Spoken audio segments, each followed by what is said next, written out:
in Numbers chapter 13 and 14. The question I want to ask every single one of y'all, like some feedback.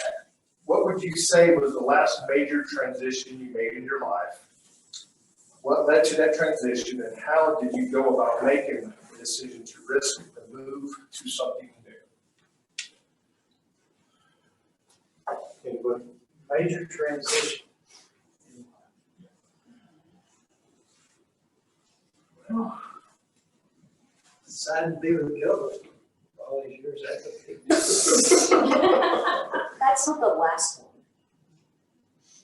It's the biggest one. It's influenced every other decision that our family. I mean, when you're buying a house or you're saying spank the kid or not, you want to do it in harmony. So I cannot think of another decision I've made in my life that is as big as that one. Other than following God, sure. When you're baptized. Any business decisions that you were? Yeah, there's a lot of big business decisions. Leave this job, not go to work here. We transitioned back to Lubbock. Give me a year right.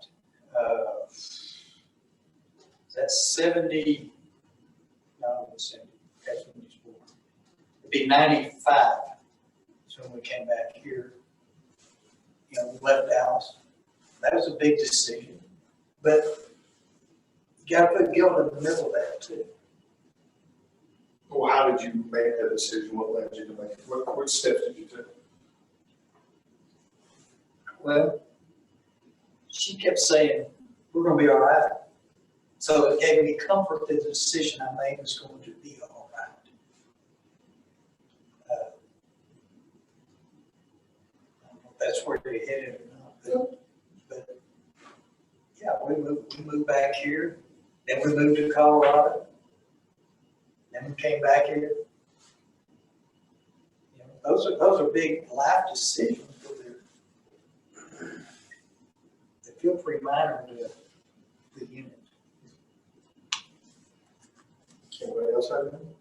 Like recent ones? Or Just in life? Just in your life. Him going to school. Okay. The second school. What brought that along? Well, big career advancement. Yeah. But at the same time, I quit my job, sold the house, and then within 2 weeks of leaving, found out my daughter had cancer, and then had to have surgery. And the program had approaching a 10% failure rate, which means I could have been in high debt if I had not passed it. So that was like all stakes. Yeah, it's like the only time in my life I ever had nice sweats. Did y'all lean to God during this time? Ask for God? Well, that and for ultimate, and then family, of course, because we didn't have each other. It was like a parallel situation going on. So we had God as probably the middle, but then he had his study people, I had family, and then we were able to come together. You asked the question on the other side now? Is that your next question? No. Okay. But I want to know, peace now? Yeah, he had to keep telling me the whole time, short-term pain for long-term gain. And you just keep repeating that. It's just like, there will be a light at the tunnel that we will see, and then we'll finally approach the end, and then blessings after that. It's like you walk out with that piece of paper, credentialing paper, and the gorilla finally climbed out off your shoulders. Laura and I didn't transition as far as my career, but there came a point in my career back in the Black Lives Matter group in Dallas and those shoes. I was about to hang up my boots. I was about done. Laura and I discussed it. We spoke with a family friend, David Fraze, and we pretty much had to lean on God on that. I made a choice to stay, and I think that was the right decision, but I was almost done. they haven't gotten important. Numbers 13 through 14, we're not gonna read it because it's a lot, but if you want to summarize it, what was God's promise to the Israelites when they took them out of Egypt? He was going to give them the promised land, right? Okay. They're his people. They're his people. He made a promise to them, this will be your land. And so finally when they get there, they sent out 10 or 12, 12 groups to go kind of do a recon on the land to see what was going on. And do y'all remember by any chance what happened when they came back from that recon, what they told the whole congregation of Israelites? Do y'all remember this story? We can't take it. First they said, yes, it is flowing with milk and honey, and they had like those giant grapes. I remember as a kid, just like picturing like a log with like a grape the size of your head. No, that's probably too much. But, you know, the first thing that they did is they said, yes, God said it was flowing with milk and honey, absolutely. And then you're right. We can't win.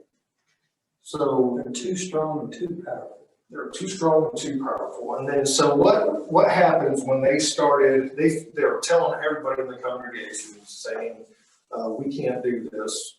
They started a rebellion, right? They started rumbling. And as a result, they were almost about to start stoning Aaron and Moses over this deal. And then guess what? Guess who appeared? And there's Caleb one and he jumped up and said, hey, this is good. We can do this. Yeah, Caleb was. Caleb was, he says he was trying to quiet them down, saying, hey, we can do this because God's promise is on this. But the rebellion was still there. There's too many grumbling going on. And then finally, God stepped into the picture. Can we just read that chapter real quick? Yeah, we can. You want to read it? I mean, I will unless one of you guys wants to read Numbers 14. After the Israelites heard the report from the 12 men who had explored Canaan, the people cried all night and complained to Moses and Aaron. We wish we had died in Egypt or somewhere else out in the desert. Is the Lord leading us into Canaan just to have us killed and our women and children captured? We'd be better off in Egypt. Then they said to one another, let's choose our own leader and go back. Moses and Aaron bowed down to pray in front of the crowd. Joshua and Caleb tore their clothes in sorrow and said, we saw the land ourselves, and it is very good. If we obey the Lord, he will surely give us that land rich with milk and honey. So don't rebel. We have no reason to be afraid of the people who live there. The Lord is on our side, and they won't stand a chance against us. The crowd threatened to stone Moses and Aaron to death, but just then the Lord appeared in a cloud at the sacred tent. The Lord said to Moses, I have done great things for these people, and they still reject me by refusing to believe in my power. So they will no longer be my people. I will destroy them, and I will make you the ancestor of the nation even stronger than theirs. Moses replied, with your mighty power, you rescued your people from Egypt, so please don't destroy us here in the desert. If you do, the Egyptians will hear about it and tell the people of Canaan. Those Canaanites already know that we are your people and that we see you face to face. And they have heard how you lead us with a thick cloud during the day and a flaming fire at night. But if you kill us, they will claim it was because you weren't powerful enough to lead us into Canaan as you promised. Show us your great power, Lord. You promised that you love to show mercy and kindness. And you said that you were very patient, but that you will punish everyone guilty of doing wrong, not only them, but their children and grandchildren as well. You are merciful, and you treat people better than they deserve. So please forgive these people, just as you have forgiven them ever since they left Egypt. Then the Lord said to Moses, in answer to your prayer, I do forgive them. But as surely as I live and my power has no limit, I swear that not one of these Israelites will enter the land I promised to give their ancestors. These people have seen my power in Egypt and in the desert, but they will never see Canaan. They have disobeyed and tested me too many times. But my servant Caleb isn't like the others. So because he has faith in me, I will allow him to cross into Canaan, and his descendants will settle there. Now listen, Moses, the Amalekites and the Canaanites live in the valleys of Canaan, and tomorrow you'll need to turn around and head back into the desert toward the Red Sea. And then the Lord said to Moses and Aaron to give this message to the people of Israel. You sinful people have complained against me too many times. Now I swear by my own life that I will give you exactly what you wanted. You will die right here in the desert, and your dead bodies will cover the ground. You have insulted me, and none of you men who are over 20 years old will enter the land that I solemnly promised to give you as your own. Only Caleb and Joshua will go on. You were worried that your own children would be captured, but I, the Lord, will let them into the land you have rejected. You will die here in the desert. Your children will wander around in this desert 40 years, suffering because of your sins until all of you are dead. I will punish you severely every day for the next 40 years, 1 year for each day that the land was explored. You sinful people who ganged up against me will die here in the desert. 10 of the men sent to explore the land had brought back bad news and had made the people complain against the Lord. So he sent a deadly disease that killed those men, but he let Joshua and Caleb live. And then the Israelites failed to enter Canaan. The people of Israel were very sad after Moses gave them the Lord's message. So they got up early the next morning and got ready to head toward the hill country of Canaan. They said, we were wrong to complain against the Lord. Let's go into the land he promised us. But Moses replied, you're disobeying the Lord. Your plan won't work, so don't even try it. The Lord refuses to help you because you turned your backs on him. The Amalekites and Canaanites are your enemies, and they will attack and defeat you. But the Israelites ignored Moses and marched toward the hill country, even though the sacred chest and Moses did not go with them. The Amalekites and the Canaanites came down from the hill country, defeated the Israelites, and chased them as far as the town of Hormah. I'm reminded in verse 13. This is probably the longest I'm going to minute. It said the Egyptians will hear about it. Okay. Guess what? The Egyptian army's not going to hear about it because they got swallowed up in the Red Sea.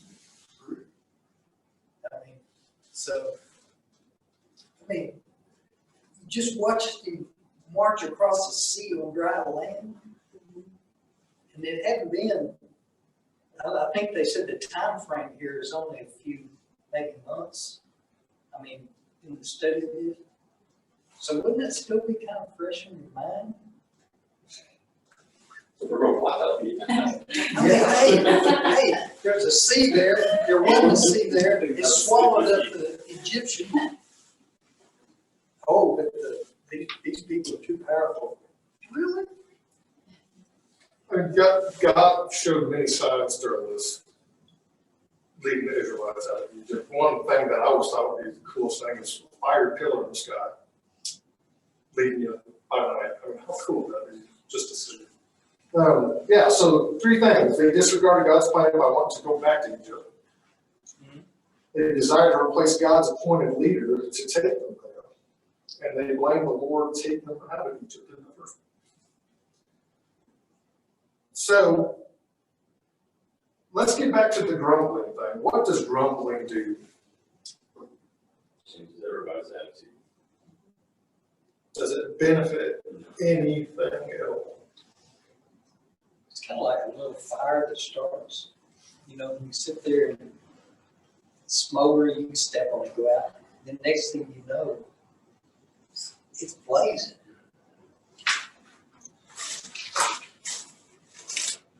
What about in the church today? Same thing.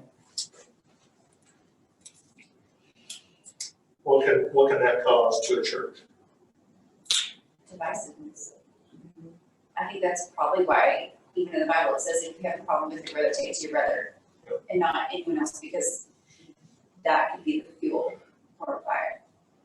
Yeah. So this book also mentions to, like he was talking about young believers. Okay, they come to a church.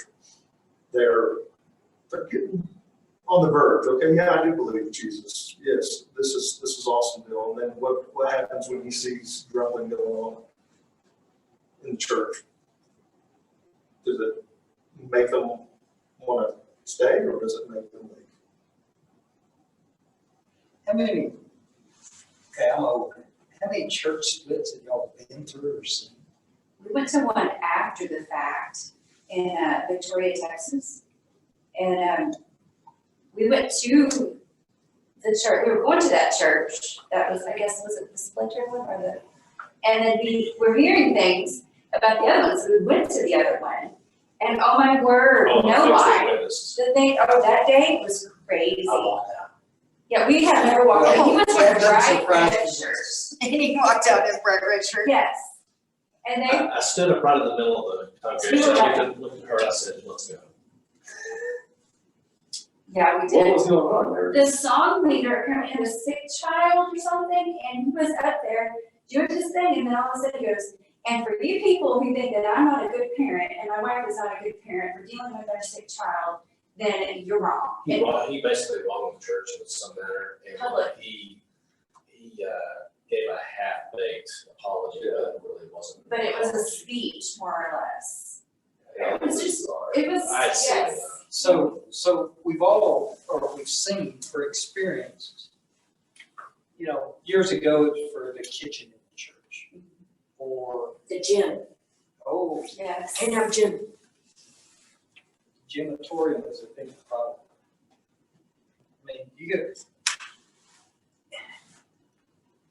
I mean, I sit there and I start thinking about focusing on what you agree on as opposed to different ways to get things accomplished. And it's something that's just kind of down in your soul. You just don't know how to deal with a lot. I think for me, I keep coming back to, and I don't really know who said this, but I mean, if you really have a problem, be the change you want to see in the world. That's good advice. And it's hard to do as our society has made abundantly clear. For some reason, people feel empowered saying anything they want to say without doing anything. And it's just kind of one of those, I pray that we all move past that. If you have a problem with something, go to your brother. But it's not gonna do me any good if what was your name? Jesse. If I'm mad at Jesse, but I tell Marlene all about it, and I never tell Jesse anything. But also, like, if it comes down to being joyful, or it comes down to being whatever, my grumbling doesn't make anybody else more joyful. Maybe I should just be more joyful. And, you attract more flies with honey, they say. I don't really know. I haven't done a scientific experiment on that. But, I feel like that's an art that's lost these days. We don't want to do anything. We want to say what's wrong with everything. There's okay, kind of took me to where my favorite verses are in Ephesians 4. And there's 7 ones in there. One Lord, one God, one faith, one baptism. You go through all, but those to me are the non-disputable. I mean, whether you got music, you don't have music, whether you got kitchen, you don't, gym or not, you got women on staff or not.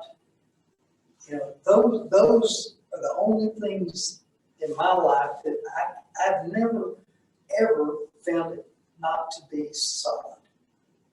Okay? Now, I'm not a Bible scholar or anything like that, but that's always been true to me. The Ephesians 4 part. And that will always be, or has been, my favorite verses because my simple mind will get to it. But even here, it was going to get to it. Even here at Greenlawn, we've had, you always have people leave. Okay? And there's been some recent, some not. I mean, I really don't like this person doing this. I don't like, whatever. And you've got those in front of y'all the rest of your life. And y'all are going to have influence on that.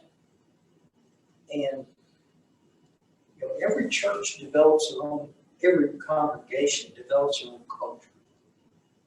How do we look at things? How do we, from the pulpit preacher to the educational system that you have in place, to the children's worship, to everything is, different. And so, I don't know how to, I think I'm talking to the air, but I can't make sense out of off the. No, it's Big still right on. breaks to that. It's still right on track. So the grumbling with the Israelites, what was the basis behind it? What was the leading motivation behind that grumbling? Big influence of it. Could be fear. Fear. So they had all these miraculous things done by God, part of the Red Sea. Well, and then I was trying to Google it because I believe they parted the Red Sea, it took them 40 years to get to Canaan. Is it that long? And then Okay. after, Okay. I was trying to Google it, and I so thought you it think was- about all the things that happened. Well, that's what Google says. If Sean was here, he could help us. But you think, okay, so they get manna day and night. And there's a part where he hits a rock and water comes out of it. Like, there's so many different things, the pillar of fire, the clouds, They follow. all this stuff. And then the first sign of human doubt and fear, which is in our nature, negates all these things they've seen. And it's easy for us to look at it and be like, well, I remember the Red Sea. But I also, when I was reading this, was thinking that sometimes it's so hard to do the hard thing, the scary thing. And it's easy to say, oh, we would have been better in Egypt. Oh, we should have already died. Oh, just because there's something, have you ever been where there's something it's scary to step out on faith, like Indiana Jones in The Last Crusade where he steps out with I don't think I could have done it. Oh, we're going back, there's not a bridge there. And I want y'all to see this too. I'm not saying they should not have been fearful, but the people they saw, they also saw the Nephilim, the sons of Anak, part of the Nephilim. These are like half giant people. These guys are the ultimate warrior looking people. So they weren't just looking at it. They felt like, it says here, were like grasshoppers to them. These were formidable people. However, knowing what God has done, that shouldn't have been a thing. So, I want to get y'all a little insight on that. They actually saw something. I was like, wow, these guys can fight. But a little background on that. So, fear was the rooted problem of this, right?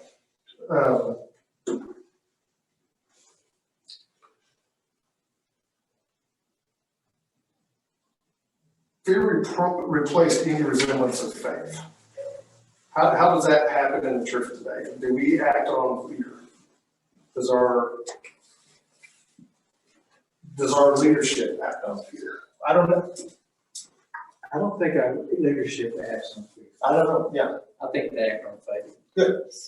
And that's how it should be. And I think we all, even though our leadership shows an example, I think we could also remember that we don't need to act on fear too. We also are part of this congregation, and we're not leaders per se, but we do lead in certain aspects. We're not over the whole congregation, but we do have other roles that do form leadership. Am I missing something? No, we're debating because We're debating. daughter. What do you don't debate? How long it is from the Red Sea It to said Canaan? they wandered for 40 years, and then they sent one man from each tribe, that's 12, into Canaan for 40 days Okay.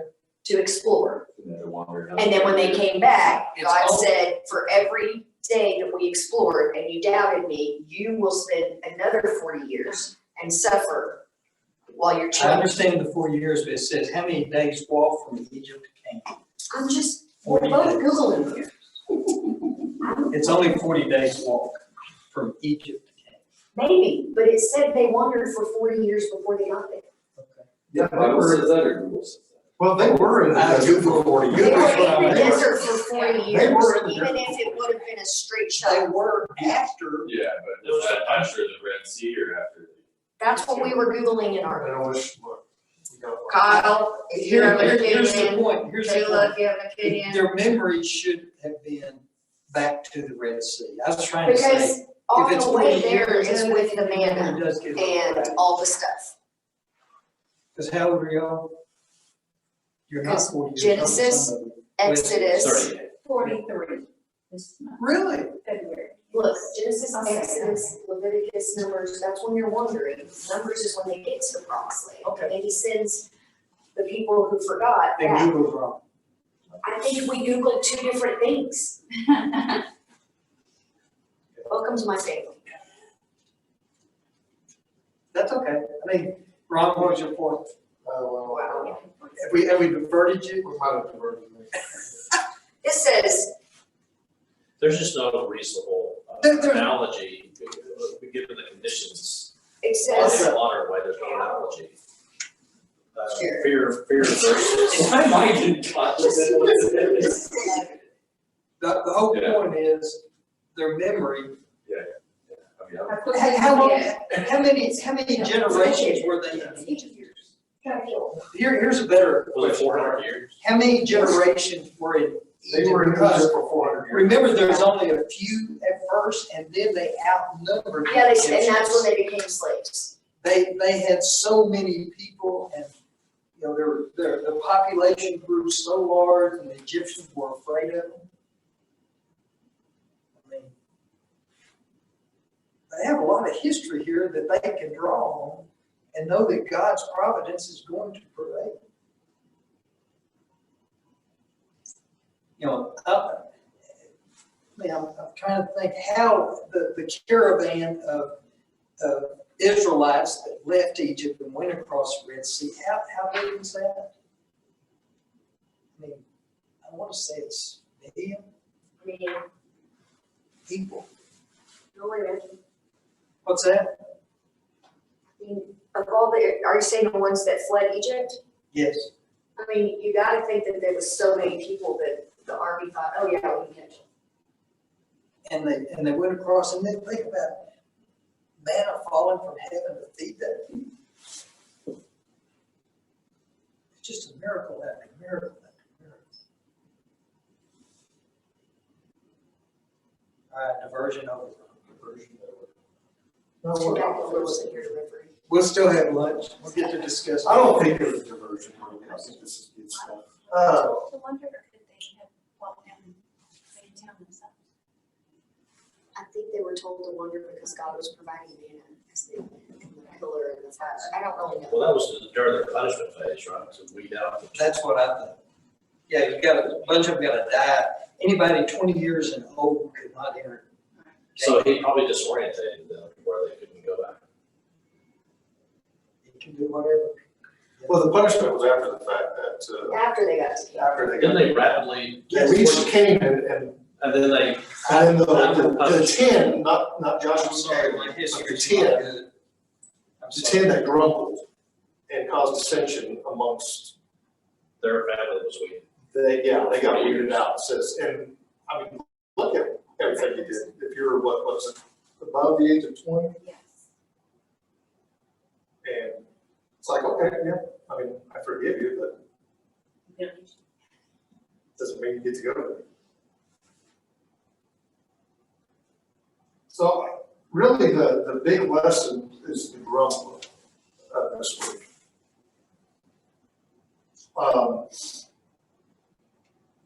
Do y'all find yourselves grumbling and causing dissension in any aspect of your life? Because I don't think it's just a lesson for the church, I think it's a lesson. I know, we're probably all in the same boat. I know with police officers, there's grumbling that goes on, and I don't like it all. Firemen don't grumble. I know y'all have, I know y'all have. Everybody's happy all the time. We I'm are, not, I would say I'm the opposite. I'm usually really optimistic about everything. I don't let the little things sweat me, but like. but you're around it. I'm around, oh, Okay. 100%. I guess I was having this argument with this guy the other day. He's kind of in his retirement and a couple of other guys, and they're just grumbling about how bad it is. I'm sure, go find another job. Go dig, go do something else. I want you on this one. Like, I enjoy my job. I come to work for 24 hours. I love it. Like, I do construction on my days off. I don't wanna say that. What's that? I do other stuff on my days off. I enjoy going to work. I enjoy being there, but, oh, I live in a house with 10 other dudes, like, you know? Like, it's just like, everybody's upset about, oh, we gotta go to training now. Oh, you don't get to play Xbox. That's where you go. Like, are you- We knew firefighters were that way. I'm just like, That's where he goes to take a break from his construction. yeah, oh, it is a little bit, you know, it is nice to get to do a little slower pace, but I'm very blessed, but So you're a positive influence. I'm positive. I'm usually the guy that they give a hard time because I'm Yeah, but always it's- happy, I'm not upset, but it is grumbling, it is grumbling. Yeah, like, I have 2 guys on my squad, I love yeah. Like, we had a them. girl, Man, they could keep my day down. I show up to speed and they will start, and I'm like, It's just bad morale. yes. Yeah. It's horrible Yeah, morale. Which is, it's almost like you spent 400 justice in court and you couldn't. It doesn't matter how So many guess what, jobs you there's. spent 4 more down. that's exactly right, that's exactly right. And usually those people don't really, are not grateful for what it, you know, what it is. So what's our responsibility? So as a Christian, as a Christian, We and don't throw gas on the fire. Don't chime in. as a Christian and, I guess a representative of God, do we need to grumble? I think, I mean, there's okay about, there's Solve problems, yes. soft problems. Yeah. But it's about language and attitude, I think, is how you approach things. I think, So, I think when it comes to grumbling, at least not necessarily with the church, I think it's helpful to have people that you trust to help redirect you and maybe give you a different perspective. People that you can grumble to, who maybe you're not gonna spread the fire. I know Marlene has been that for me in a lot of situations, and I'll be like, this is bugging me, I just need, There's more patience. and, yeah, and, but even like, you know, yeah, And grumbling, yeah. I mean, What's that right there? it's supposed to be a glass that's half empty or half full. Which one is it? Looks like a prosthetic leg. Right. I've got one. I think, I mean, but don't you live with people? It's always half empty. Oh, yeah, their life could be better, this could be different. I know people I that thought- hold about them. Is it ever their fault though? No, it's, oh, yeah, never. I mean, that's the part that just blows me away. I'm very, like, I live life like I'm very blessed, like, I'm very, like I you know said, Josh, he's blessed. very Happy- industrious, Happy life, got my kids, like, I'm very, but I'm very happy. you're very driven too. Yeah. And you want to give your kids that same drive. I do, but I look, like, we're walking through our new house, I'm just like, we're very, Christian, I was talking to Sid for sure, we're very blessed, you know, like, God has blessed us in a lot of ways. We have to learn how to get back and just teach our kids. You know, just watching my kid was very excited, he got a new ceiling, he's got a ceiling fan up, he's like, he just runs and says, thanks, Dad, you know, and try to teach them now that, you know, the things that we have. But grumbling goes anywhere, and then goes back to Facebook last, like, you know, we're talking about social media. That's why I don't have social media, because it causes grumbling. Like I said, with our union, one guy got upset, and then they all got on the bandwagon and started being grumbling about how they were doing stuff. I was just like, it's just nonsense, you know? Everybody, I would encourage every single one of us to have that attitude. It's very easy to get derailed. Like I said, I have 2 guys at my work that I'm like, I love the days where I get to work from home. Which is not the case, unfortunately, but well, but even, I feel like whenever either one of us is discontent with something, we mention it to the other, we do a pretty good job playing devil's advocate. And I'm like, well, but look at this. And we'll be like, well, but look at this. I'm like, okay, you're right. They just need a little redirect. I think, instead of grumbling, just be productive. Yeah. Be the change, like you said, be the change. Stop talking and do it. Grumbling No one is else like did. an infection. it is, Yeah. it's contagious. I appreciate y'all's input today.